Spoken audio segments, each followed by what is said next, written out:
Have you ever wondered what happens when a man is left alone for too long, surrounded by nothing but sea, silence, and a single beam of light slicing through endless black?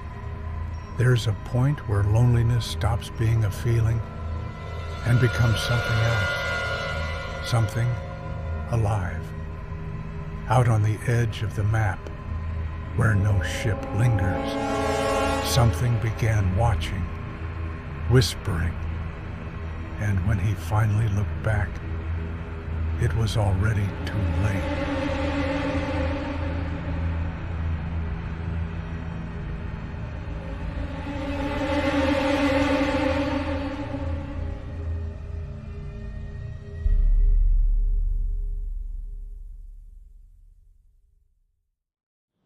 They say isolation breeds madness, and if that's true, then I, Thomas Blackwood, was a prime candidate for the asylum. For 27 years, this lighthouse, perched precariously on the jagged teeth of Blackwater Reef, had been my world. 27 years of the same rhythmic groan of the foghorn, the ceaseless roar of the Atlantic, and the relentless, hypnotic sweep of the light, cutting a swathe through the inky blackness. My days were a monotonous ballet of maintenance, polishing the brass, checking the lamp, winding the clockwork mechanism that kept the great lens turning. The air, thick with the tang of salt and the faint metallic scent of the machinery, was my only constant companion. Outside, the ocean stretched, an indifferent, boundless entity, its surface a shifting tapestry of gray and green. Sometimes a fishing trawler would pass, a distant speck on the horizon, and I'd wave, a futile gesture swallowed by the vast emptiness. They never waved back. Why would they? I was just a ghost in a tower, a sentinel against the darkness. My living quarters were Spartan, a testament to a life stripped bare of all but the essentials. A narrow cot, a worn wooden table, a single chair, and shelves crammed with dog-eared books, nautical charts, forgotten histories of shipwrecks, and a collection of tattered dime store novels. The walls, once painted a cheerful cream, were now stained with the damp and the salt, a mottled canvas of my slow decay. The only luxury was the small circular window that offered a panoramic view of the churning sea, a constant reminder of my solitary dominion. It was a life of quiet routine, a predictable rhythm that, I told myself, kept the encroaching silence at bay. But even routine, I was soon to learn, could be a fragile shield against the unseen. It began subtly, as all good horrors do. A flicker in the lamp, a momentary stutter in its rhythmic sweep, like a nervous tick. I'd dismiss it, of course, blaming the salt spray on the lens, or a momentary dip in the generator's hum. But then came the whispers. At first, I thought it was the wind, a playful current snaking through the old ironwork of the lighthouse, sighing through the cracks in the stone. It sounded like a name, a soft, sibilant murmur just beyond the edge of audibility. I'd cock my head, strain my ears, but it would vanish, leaving only the familiar roar of the ocean. Then the footsteps started. Faint at first, a soft scuffing on the spiral staircase just above my living quarters. I'd freeze, my hand on the polished brass railing, my breath held tight in my chest. I knew every creak and groan of this old tower, every groan of the metal, every whisper of the wind. These were new. A deliberate, measured tread, like someone ascending or descending, just out of sight. I'd call out, my voice swallowed by the vastness of the space, and the sounds would cease, leaving me alone with the thumping of my own heart. I told myself it was the settling of the old structure, the expansion and contraction of the stone in the changing temperatures, my imagination playing tricks on a lonely man. That's what I told myself, over and over, a desperate mantra against the creeping unease. But the unease grew, a cold tendril coiling around my gut. The flickering lights became more frequent, the whispers more distinct, sometimes almost forming words, though I could never quite grasp their meaning. And the footsteps, they grew bolder, heavier, sometimes accompanied by a faint, rhythmic scraping, like something being dragged across the stone floor.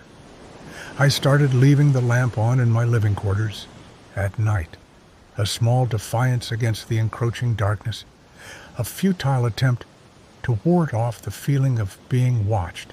The vastness of the ocean outside, once a comfort, now felt like a suffocating blanket pressing in on me, trapping me with whatever unseen entity had decided to share my lonely vigil.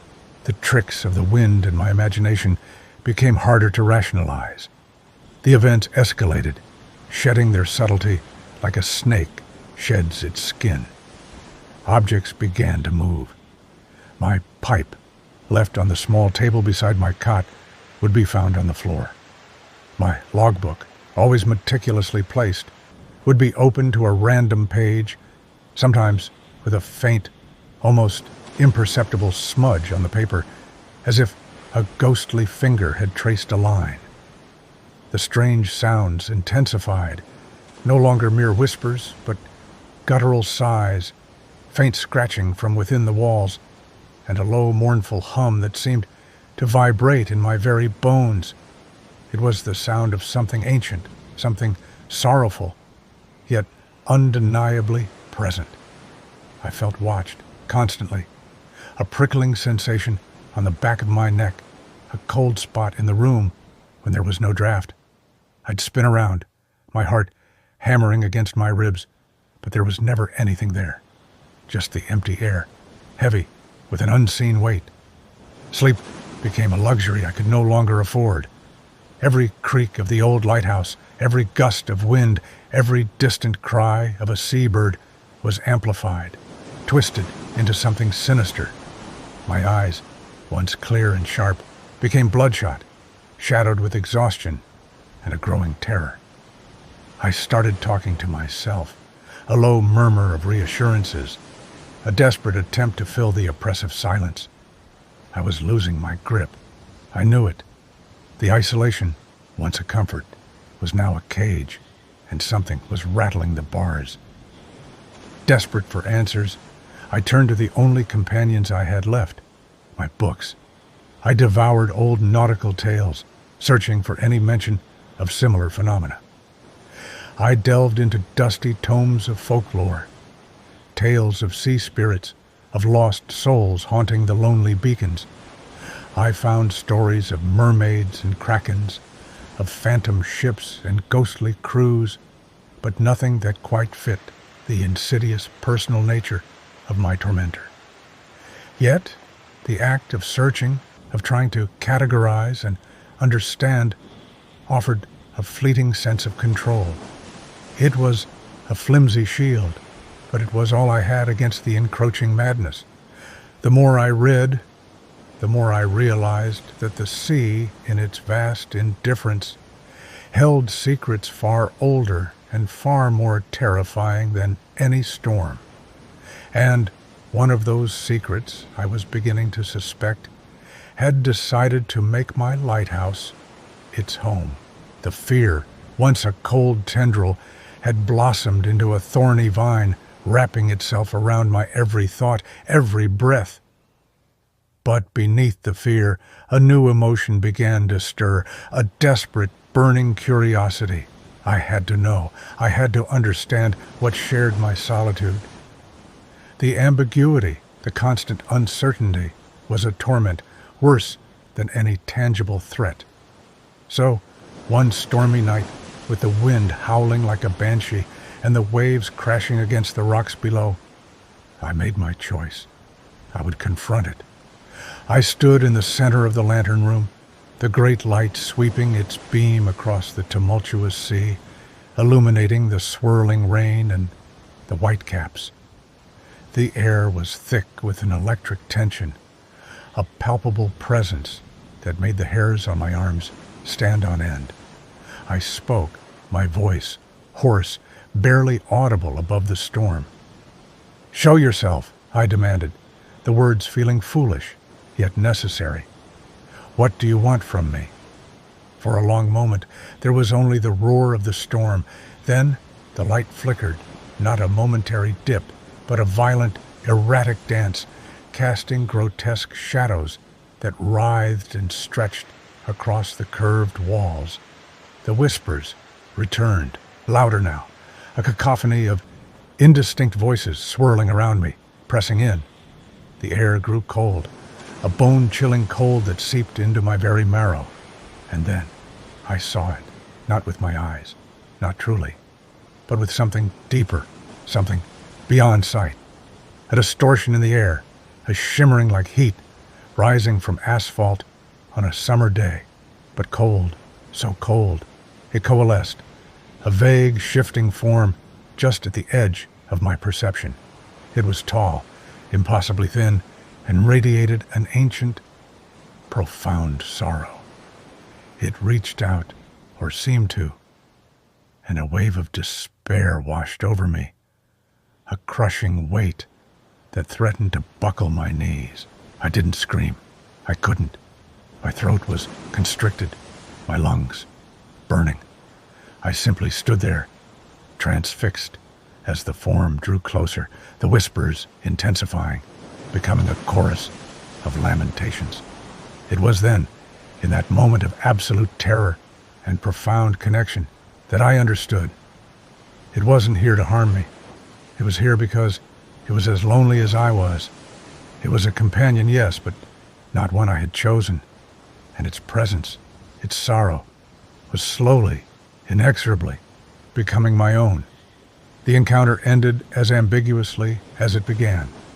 The shimmering form receded, the whispers faded, and the light steadied, leaving me alone once more, but irrevocably changed. A final shot of the lighthouse, its beam cutting through the stormy sea, a solitary sentinel against the vast unknown. The viewer is left to ponder the fate of the keeper, forever bound to his unseen companion. So, what was it? A ghost? A figment of my unraveling mind? Or something else entirely? I've asked myself that question 1,000 times since that night. The truth I've come to realize is far more unsettling than any spectral apparition. The whispers, the footsteps, the moving objects, they never stopped. They became a part of the lighthouse, a part of me. I no longer fought them. I embraced them. They were my family, my only connection to a world that had long forgotten me. I started leaving out small offerings, a polished stone, a piece of hardtack, a cup of lukewarm tea. And in return, the whispers seemed to soften, the footsteps less menacing, almost playful.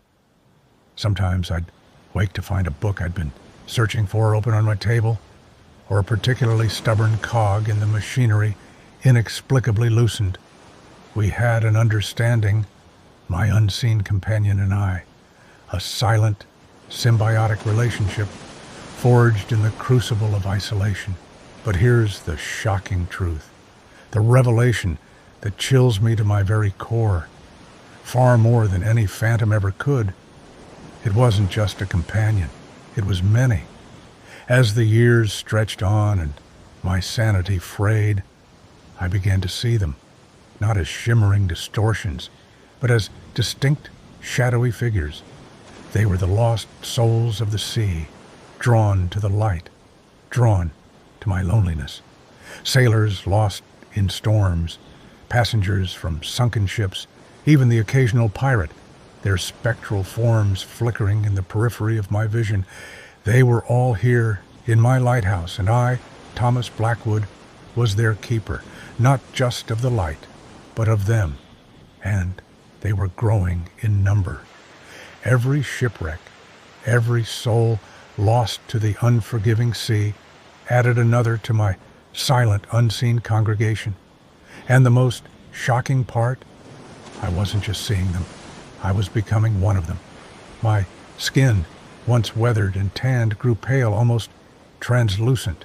My voice, once a booming command over the roar of the waves, became a whisper, echoing the sounds of my companions. My reflection in the polished brass of the lamp grew fainter, more ethereal, until one day I looked and saw only the faint outline of a man, surrounded by a swirling vortex of shadowy forms. I am the lighthouse, and they are its light. We are one, and the light, it never goes out, not even when the keeper is gone, because the keeper is never truly gone.